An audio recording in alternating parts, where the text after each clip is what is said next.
Nɛgɛsoboli bunagun kan turujumali ɲina san 2024 ta daminɛna bi tarata dɔ in na mai kalo tile 21 san 2024 place du cinquantenaire la a bɛ to senna fo kari nata mai kalo tile 26 san 2024 sifinw ni farikolo ɲɛnajɛ ministre Abdulkasim Fɔnba de ye nɛgɛso kunfɔlɔ boli jamana 7 de bɛ kɛnɛ kan Mali ye jatigi ye.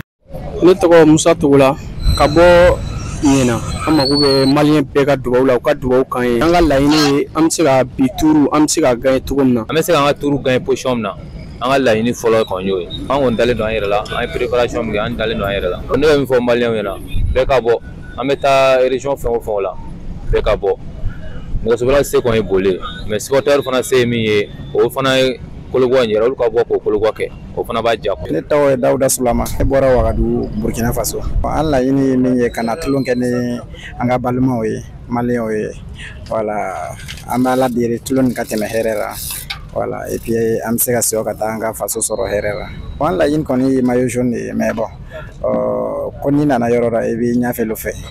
N'Ala sɔnna, bon, an bɛna Ala deli ni Burkina cɛkɔrɔbaw ye ani musokɔrɔba ye la, u ka dugawu kɛ ka d'an ma.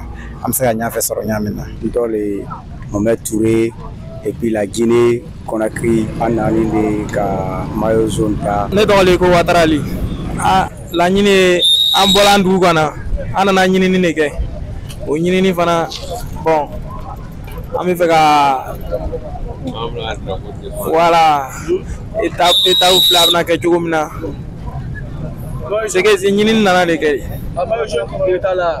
Ouais, maillot jaune b'a la. Baye kusi a danbe bɛ wele o. Ka se ka dɔ kɛ kusi la. Courage de dɔrɔn an man ka siran, an nana min kɛ an kan ka wele yira ko an nana kɛ. Frontière kunfɔlɔ Bamako ni Buguni VOA Bamara tɔgɔ la Bamakɔ Siaka Traoré Kala Sedido.